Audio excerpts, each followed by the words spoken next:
He'll watch a movie, then he'll tell you all about it. It's the Armstrong Entertainment Show. Hello everybody and welcome to Armstrong Entertainment. This is Chad here and I saw the movie It Follows. Now this film, I had no idea what this film was up until like 4 days ago when a friend of mine had suggested it, so I watched the preview and I was like, wow, that looks pretty cool. And ever since then, I heard all this news about it, how it was supposed to be released on VOD and it got a theatrical release in like 1,200 theaters. And it's just like really getting all this momentum, and it has like a 95% on Rotten Tomatoes or something. So I was like amping myself up to see this film, and I was so excited.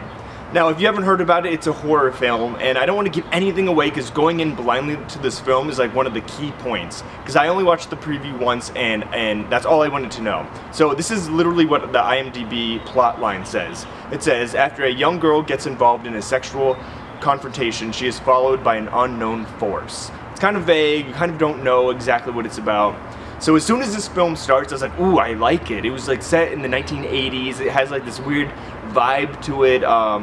It's not like a typical horror movie where it's a very low budget film, but they really pulled it off with what little money they had, and the musical score I thought was incredible. Some people hate it, but I loved it. I didn't think it was like, it didn't make the movie any scarier, but I just loved the score of this film. I thought all the actors did a great job.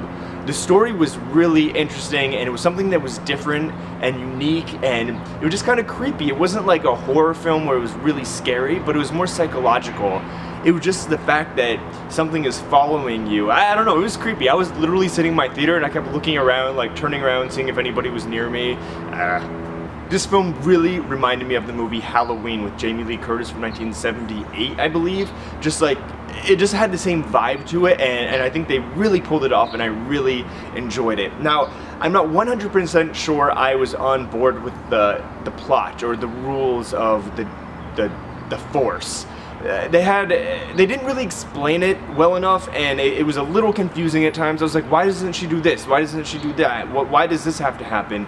There's a lot of unanswered questions for me. I literally had 6 questions when I left the theater, and I had no idea how to explain them, and it kind of pissed me off. I didn't like certain things in the film. But for some reason, I still loved the film. It had all these little plot holes, but I still loved the film, and I was able to answer 4 of the questions. So there's still 2 questions left that I just don't think there's an explanation for, and it kind of annoys me. But it doesn't matter. It doesn't have to be a perfect movie. It was good. It was good, but to the point where the characters made some really stupid choices, and it just kind of annoyed me. But overall, I digress. Overall, I love this film. I would definitely recommend seeing it.